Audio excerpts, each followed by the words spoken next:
Boa noite, amigos da Sociedade Espírita Luz e Caridade. O nosso agradecimento pelo convite para estarmos mais uma vez aqui, refletindo com todos.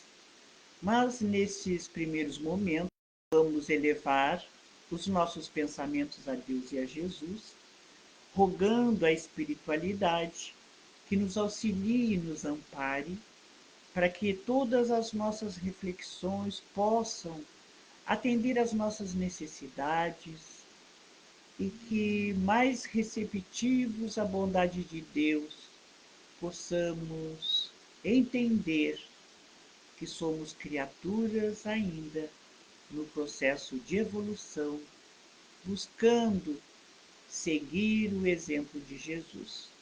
Obrigada a Deus, nosso Pai, obrigada a Jesus, obrigada a mentores espirituais que aqui se encontram.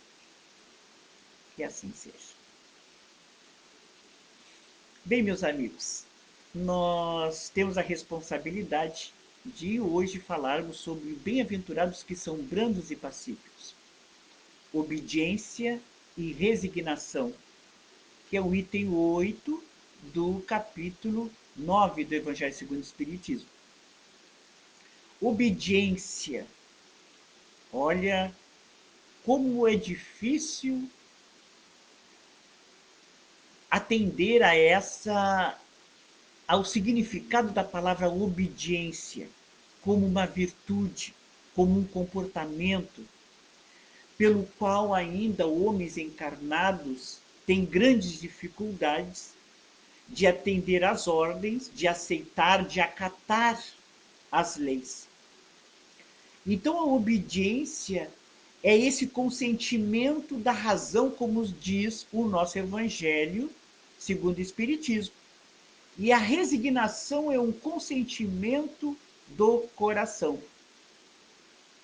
De forma que quando nós buscamos interpretar se obedecemos ou não, pensamos naturalmente no ato de atender a ordens, a atender de forma sem racionalizar algo que vem de fora para dentro.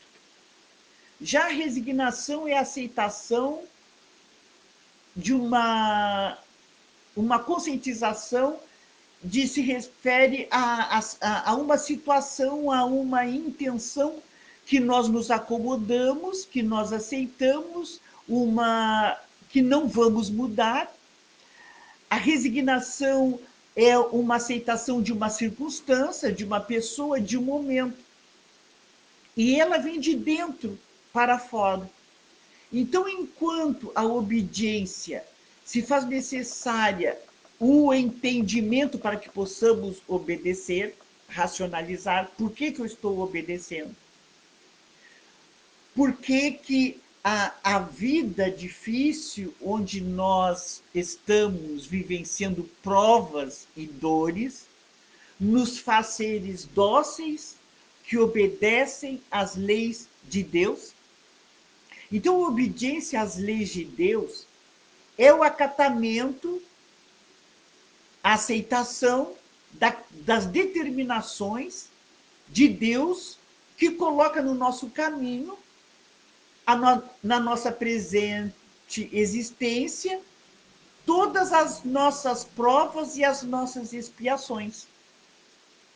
Então, quando nós entendemos por que sofremos, quando nós compreendemos por que estamos aqui, como seres imortais, quando nós nos colocamos em humildade frente a tudo aquilo que nos acontece como uma necessidade educativa para os nossos espíritos, nós nos colocamos obedientes e resignados perante a lei de Deus, perante as provas, perante as dificuldades, como a criança que obedece aos pais lá na primeira infância, sabendo que os pais naquele momento representam a autoridade, aquelas pessoas que vão favorecer a sua segurança. Então, os filhos, as crianças, obedecem aos pais na presente existência.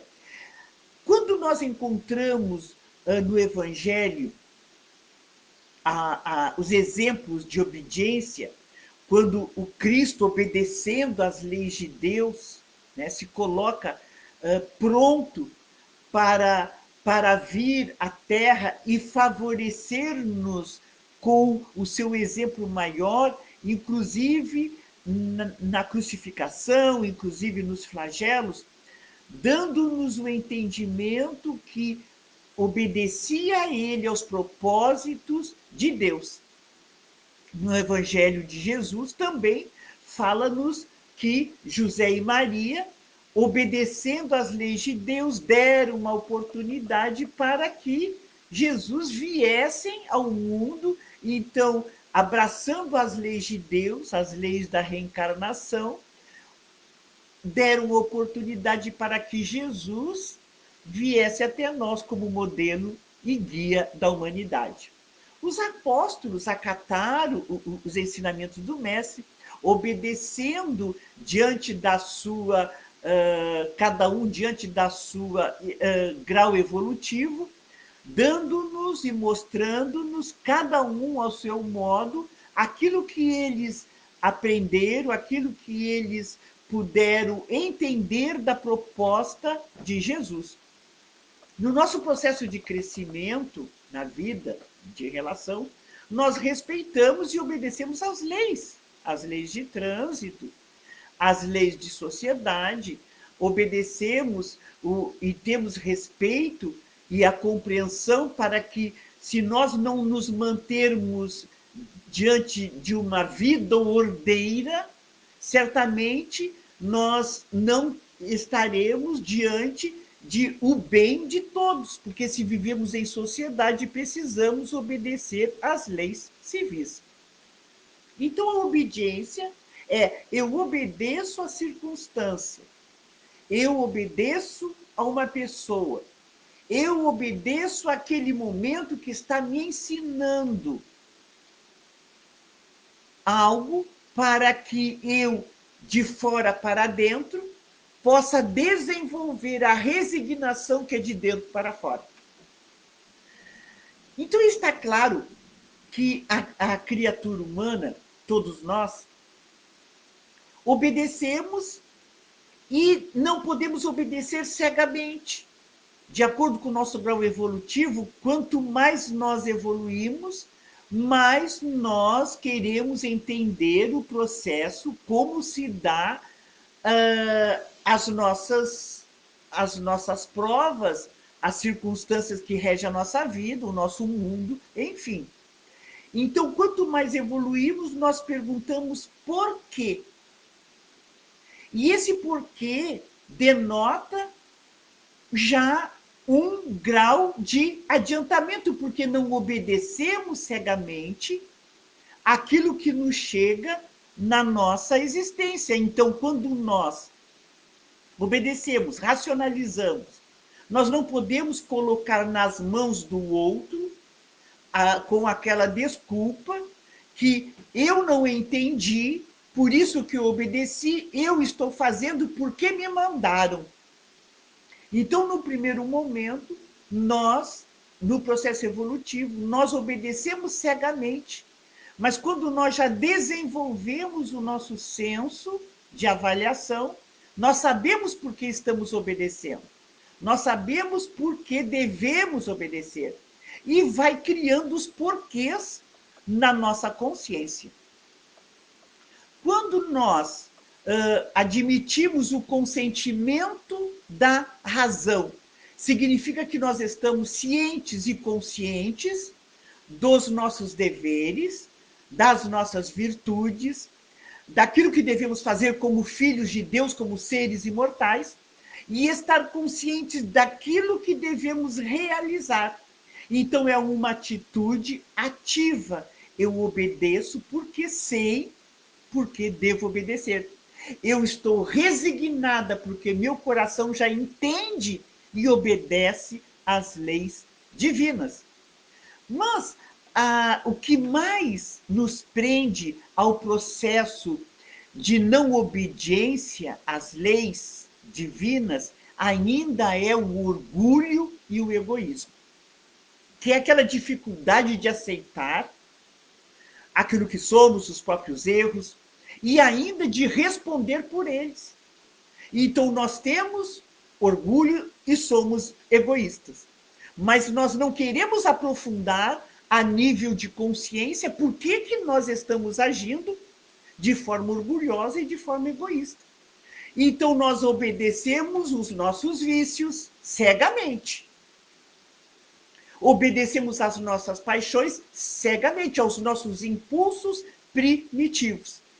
Quando nós nos conhecemos, quando nós racionalizamos, entendemos o processo de evolução, nós então vamos nos desprendendo do orgulho e do egoísmo. Então, ao invés de obedecer aos vícios e às paixões degradantes, nós passamos a obedecer às leis divinas. O pusilânime, que é o covarde, o fraco e o medroso,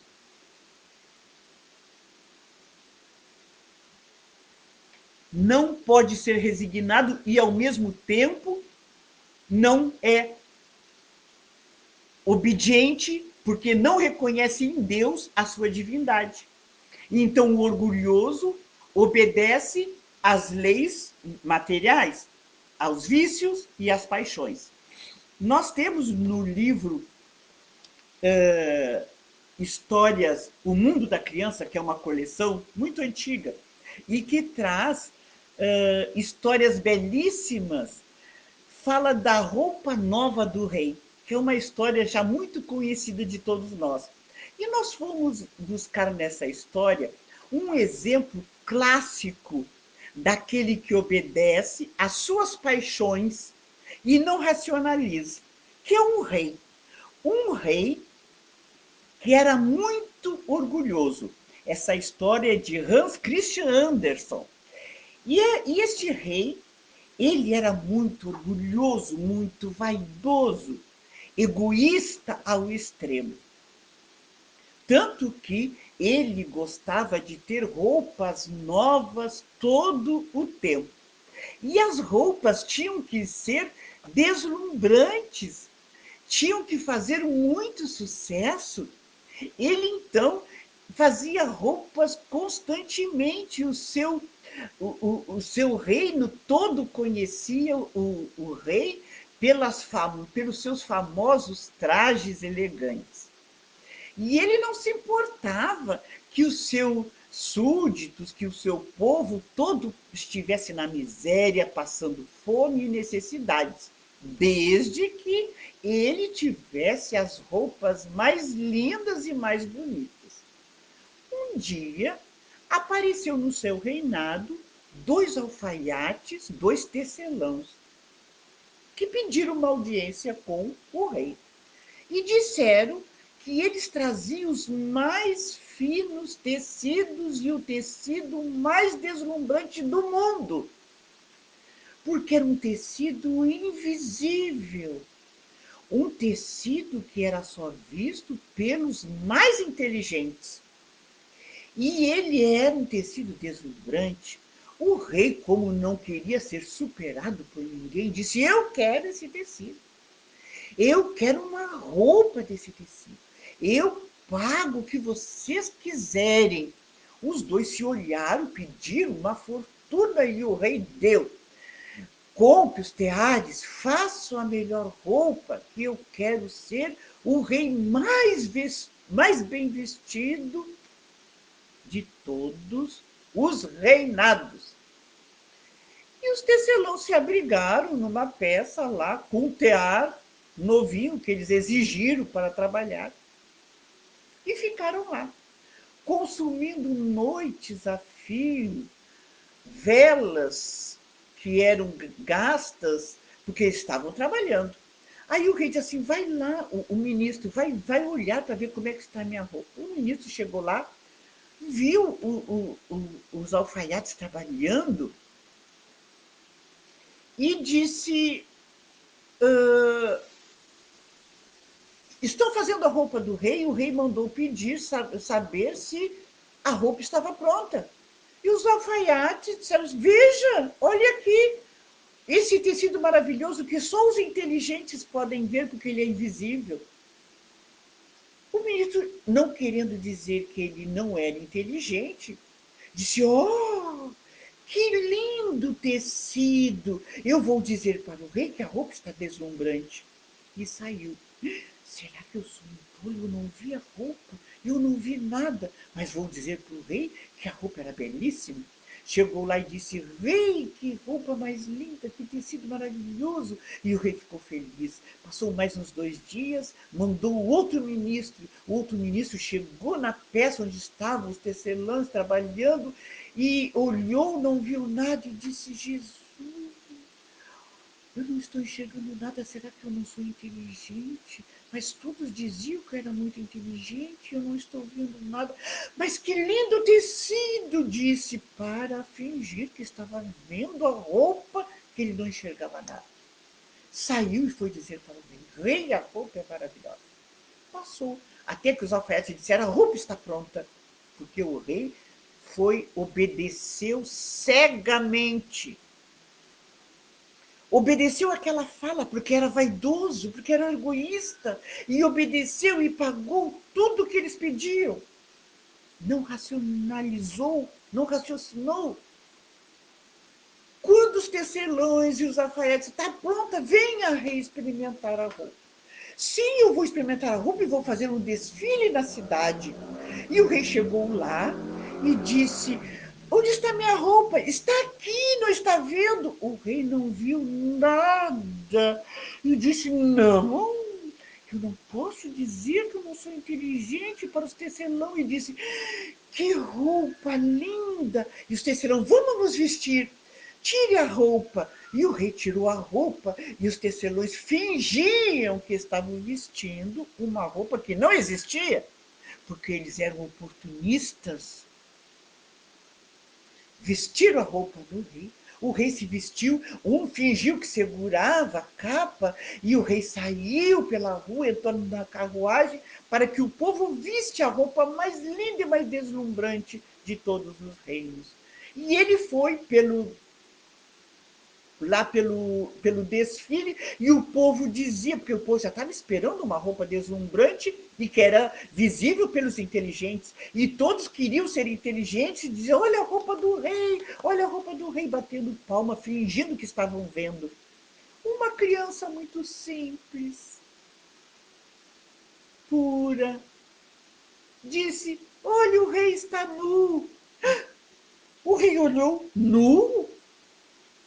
Olhou, será que fui enganado? Voltou correndo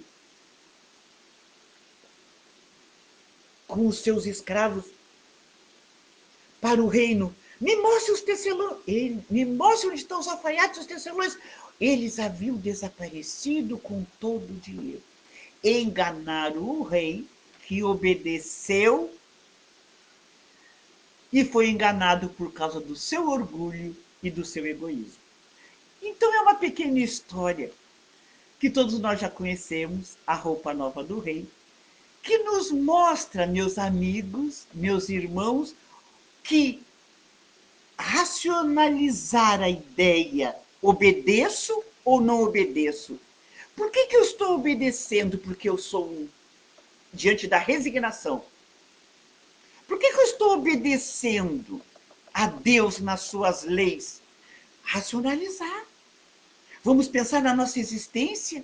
Vamos ver que o nosso destino não está traçado, nós fazemos as nossas escolhas, nós somos aquilo que fazemos para nós próprios. Portanto, a nossa história está escrita por nós. Não é colocar uma roupa invisível, pensando e tentando enganar a nós mesmos, que somos aquilo que nós gostaríamos de ser e não somos. Há uma necessidade de olharmos para dentro de nós. Há uma necessidade de vermos qual é a roupa que nós estamos vestindo, em que nós acreditamos, para que possamos, mais resignados, entender o processo que nos faz ser homens que, adaptados às leis de Deus, possam seguir em frente, entendendo os desígnios do Criador, que nos deu esta oportunidade de encarnarmos aqui na Terra, através, sim, deste momento de sofrimento, de prova, de expiação, mas que estes momentos possam servir de estímulo para a nossa fé, de estímulo para que possamos racionalizar e entender por que Deus é Pai e nos coloca a oportunidade de autoeducação, oportunidade de nos tornar homens resignados, calmos, pacíficos, entender que estas são oportunidades, sim, que nós estamos tendo, de vencer as provas pacificamente. Bem-aventurados que são brandos e os que são pacíficos. Compreender as dificuldades, compreender os desafios e construir um futuro para uma vida mais feliz. Somente o homem resignado aceita a dor como uma educação, aceita como um alerta para buscar o equilíbrio. Então, através da aceitação, da resignação, nós, sem revolta, muitas vezes procuramos entender a dor, buscando uma saída, buscando uma formativa de sair daquela dificuldade, uma solução positiva para a situação. Isso é que nos faz racionalizar, para que o processo de obediência possa ser entendido, porque obediência e resignação são condições do espírito que tem confiança no poder de Deus e na sua misericórdia. Geralmente, nós ouvimos, vemos e sentimos conforme as nossas inclinações. São palavras de Emmanuel. Não segundo a realidade essencial. O rei, a roupa nova do rei, tinha inclinações de vaidade, de orgulho e de egoísmo. E seguiu, sentiu, observou, racionalizou diante da sua realidade. Mas e nós? Que nós possamos registrar certas informações longe da intenção em que foram inicialmente vazadas, e sim de acordo com aquilo que nós já conquistamos de valores. Anotamos situações e paisagens com a luz ou com a treva, que nos absorvem a inteligência. Sentimos com a reflexão ou com o caos que instalamos no próprio entendimento. Eis que, quando nos seja possível, façamos serenidade, paz, em torno dos nossos passos, ante os conflitos da esfera em que nos achamos. Sem calma, é impossível observar e trabalhar para o bem. Sem paz, dentro de nós, jamais alcançaremos os círculos da paz verdadeira. Serenidade é uma conquista.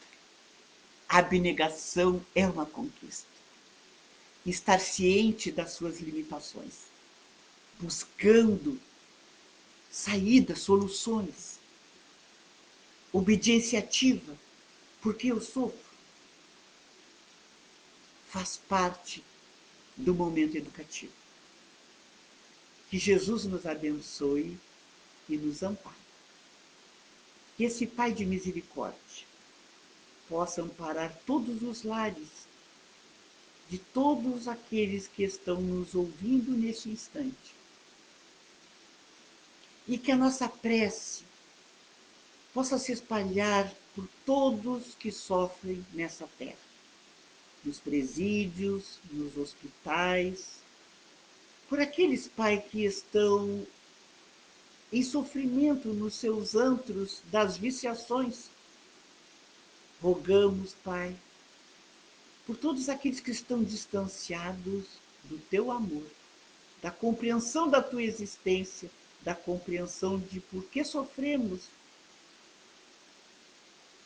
Rogamos a ti, ó Pai, por todos nós, por aqueles, Pai, que ainda permanecem na sombra do crime. Rogamos, Pai, por todos que obram no bem, trabalhando para que esse mundo nosso, essa nossa terra, possa se tornar um mundo de regeneração. Que Jesus nos ampare, nos envolva, hoje e sempre, que assim seja. A todos, o meu agradecimento, o meu abraço e até uma outra vez, se Deus quiser. Muito obrigada.